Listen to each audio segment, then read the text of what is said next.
에스겔서 28장 1절부터 10절까지의 말씀 한 절씩 통독하신 후에 마지막 절을 함께 읽도록 하겠습니다. 제가 먼저 읽겠습니다. 또 여호와의 말씀이 내게 임하여 이르시되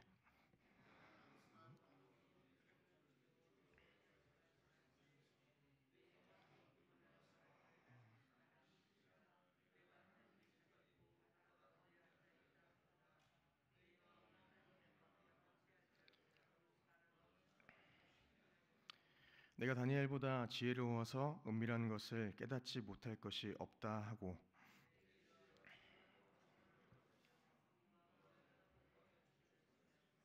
내 큰 지혜와 내 무역으로 재물을 더하고 그 재물로 말미암아 내 마음이 교만하였도다.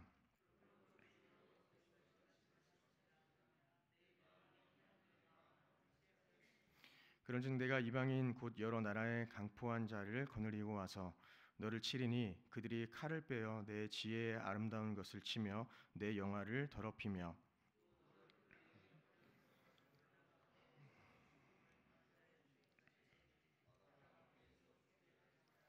내가 너를 죽이는 자 앞에서도 내가 하나님이라고 말하겠느냐?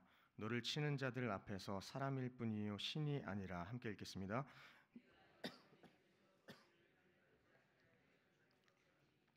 내가 말하였음이니라 주 여호와의 말씀이니라 하셨다 하라. 아멘. 네, 오늘 본문에서는 두로 왕이 등장하고 있습니다. 두로는 고대 페니키아 문명의 중요한 항구 도시였습니다. 오늘날 레바논 남부에 위치한 도시인 수르에 해당된다고 합니다. 오늘 본문에서는 이 자칭 신이라 하던 두로 왕의 패망에 관한 이 예언과 그리고 마지막 부분에서는 이스라엘의 회복이 기록되어 있습니다. 성도 여러분, 이 두로의 패망의 이유는 무엇입니까? 그들은 자신의 지혜와 부를 자랑하며 하나님과 같은 존재로 자신을 여겼던 것이 문제였습니다. 그러한 교만함 때문에 패망하게 된 것입니다.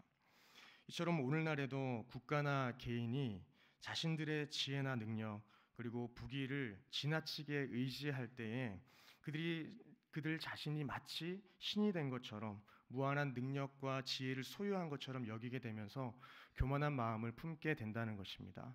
그래서 오늘 말씀을 보면서 저희가 두로 왕과 같이 교만한 마음을 버리고 하나님 앞에서 겸손한 자로 살아가기를 소망합니다. 두로 왕의 교만함을 보시게 되면 에스겔서 28장 2절에 기록되어 있습니다. 인자야 너는 두로 왕에게 이르기를 주 여호와께서 이같이 말씀하시되 내 마음이 교만하여 말하기를 나는 신이라 내가 하나님의 자리 곧 바다 가운데에 앉아 있다 하도다 라고 기록합니다.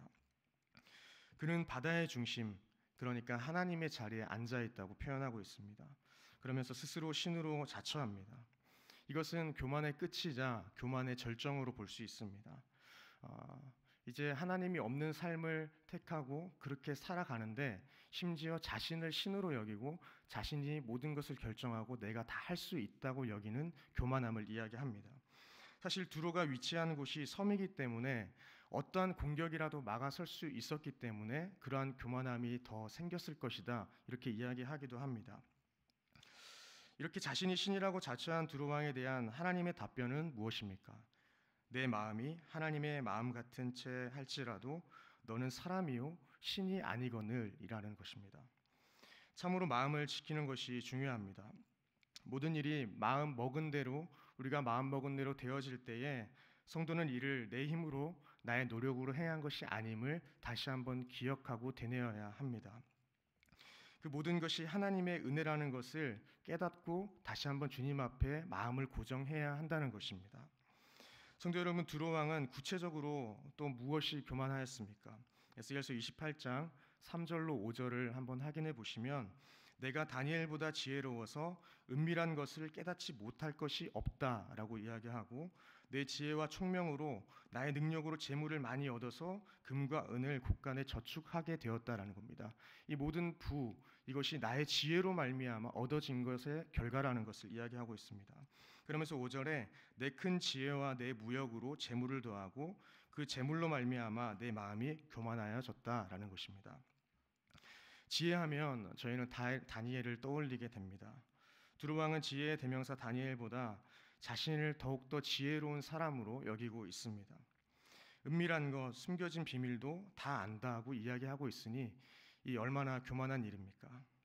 구체적으로는 자신의 지혜와 총명으로 많은 나라와 교역함으로 많은 재물을 모았기 때문에 자신은 칭찬받을 만하고 교만할 수 있는 근거를 제시하고 있는 것입니다. 이런 두로 왕의 모습은 하나님보다 자신의 능력을 의지하는 모습으로 보여집니다. 더 정확하게 말하면 두로 왕의 삶에는 하나님이 없었던 것입니다. 성도 여러분, 겸손은 무엇입니까? 내 삶 가운데 하나님이 우리 곁에 계신 것을 인정하고 그리고 기억하고 되뇌이는 것입니다. 그것이 겸손한 삶인 것이죠. 그렇다면 반대로 교만은 어떻습니까? 내 삶에 하나님이 없는 것입니다. 하나님이 보이지 않는 것입니다. 내 삶이 잘 되거나 못 되거나 그 모든 상황 가운데에서 하나님을 배제한 채 살아가는 것 자체가 교만함이라는 것입니다. 사업이 잘 되고 자녀가 잘 되고 우리는 많은 재물이 모였을 때에 하나님을 찾지 않는다면 교만한 두로 왕과 같은 모습으로 살아갈 수밖에 없을 것입니다. 그래서 우리의 인생이 잘 풀릴 때에 오히려 더 주님을 집중하고 주님 앞에 나아가야 할 줄 믿습니다. 혹시 우리의 삶이 그렇지 않습니까? 내가 이룬 것이 많아서, 내가 노력한 것이 많아서, 내가 노력한 결과로 뭔가가 얻어졌을 때에 우리는 교만하지 않도록 주의해야 합니다. 교만했던 두로 왕은 성경의 어떤 인물과 비교되고 있습니다. 에스겔서 28장 13절을 보시면 내가 옛적에 하나님의 동산 에덴에 있어서라고 하면서 각종 보석을 이야기하고 있습니다. 그는 완벽한 환경인 에덴 동산에 살았던 아담과 비유되고 있습니다. 두로 왕은 에덴 동산과 같이 많은 귀금속을 가지고 있었으며 비파와 소고 소리가 들리는 그러한 풍요로운 삶을 살았습니다. 태초에 아담도 교만하여서 심판을 받았는데 오늘 두로 왕도 이와 같은 처지라는 것을 지금 보여주고 있는 것입니다. 그런데 왜 그는 교만해졌습니까? 에스겔서 28장 15절에 보시면 내 모든 길에 완전하더니라고 기록하고 있습니다. 그러니 우리의 삶의 모든 길의 여정에 내가 생각한 대로 되어지는 것이 교만의 지름길이라는 것입니다. 그러니 성도들은 내가 먹은 대로 마음 먹은 대로 잘 안 이루어졌을 때에 오히려 감사하는 마음을 가질 수 있는 근거가 되는 것이죠. 이는 그가 즉위하던 날부터 모든 일에 있어서 성공적이었다는 것입니다. 이를 통해 저희들은 깨닫습니다. 모든 것이 잘 풀리는 것이 꼭 좋은 것만은 아니다라는 것입니다. 그래서 성경은 고난을 통하여서 우리가 하나님의 율례를 배울 수 있기 때문에 고난이 유익이라고 이야기하고 있습니다. 그래서 저희는 고난을 받아들이는 시각이 세상과는 전혀 다른 삶인 것이죠.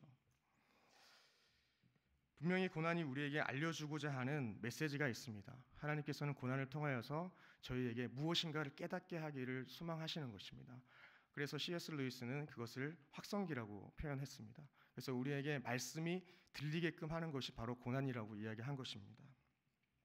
여러분, 보통 일이 잘 풀릴 때 사고가 일어납니다. 16절에도 기록하듯이 내 무역이 많음으로 범죄하였다라는 것입니다. 다윗이 밧세바를 범할 때에도 나라가 아주 평안할 때였습니다. 인간은 연약해서 완벽한 조건이 되면 범죄하게 된다라는 것입니다. 그러니 하나님의 마음에 합한 자라 평가받았던 이 다윗도 자신의 왕국이 안전할 때에 범죄하게 되었던 것이죠. 그러니 저희들은 내 모든 길이 완전할 때에 우리의 마음먹은 대로 잘 모든 것이 풀릴 때에 조심해야 할 것입니다. 그럴 때일수록 더욱 주님을 찾고 더욱 주님께서 내 삶을 윤택하게 해주신 것을 믿으면서 나아가야 한다는 것입니다. 17절과 같이 그를 땅에 던져 열왕 앞에서 구경거리가 되게 하셨으니 이것은 하나님의 징계를 표현하고 있습니다. 하나님께서는 교만한 두로 왕에 대하여서 징계하시는데 다른 나라들을 통하여서 그를 짓밟고 다른 나라의 구경거리로 삼게 된다라는 것을 기록하고 있습니다. 즉 하나님께서는 재물과 지혜로 교만해진 두로 왕을 낮추시는 작업을 하시는 것입니다. 뿐만 아니라 하나님께서는 그들에게 질병과 전쟁의 화를 보내신다는 것입니다. 그들은 전쟁으로 인해서 여러 가지 질병에 걸리게 되고 또한 침략군에 의한 학살이 이루어지게 된다는 것입니다. 이렇게 하나님께서는 자신의 영광을 가린 시돈인들을 징계하심으로써 이것이 하나님의 공의의 심판임을 잘 나타내 보여주고 있습니다. 성도 여러분, 완벽한 조건이 주어지면 저희들 너무 기뻐하지 마시고 오히려 경계하며 더욱더 주님 앞에 감사의 고백을 올려드리는 인생이 되기를 소망합니다. 보통 고난이 있을 때 자연스럽게 주님을 찾게 되는 것, 이것을 통하여서 저희는 고난이 하나님께서 내게 하실 말씀이 있다는 그 시기로 여기고 다시 한번 그 유익한 고난의 삶에 동참하며 기쁨과 감사함으로 그 고난을 견뎌나가기를 주님의 이름으로 소망합니다. 그러니 저희들 모두가 모든 것이 넉넉하고 모든 일이 잘 되어질 때 오히려 주님을 더 바라보면서 하나님 앞에 겸손함으로, 아까 전에 말씀드린 것과 같이 겸손은 주님이 나와 함께 하시는 것을 인정하는 상태이고, 교만은 주님 없이 내가 살아가는 그 상태라는 것을 기억하시고, 오늘 하루도 겸손하게 주님을 우리 안에 품고 우리 주변에 있는 것처럼 여기며 하나님만 바라보며 살아가는 오늘 하루 되기를 주님의 이름으로 축원드립니다. 함께 기도하도록 하시겠습니다.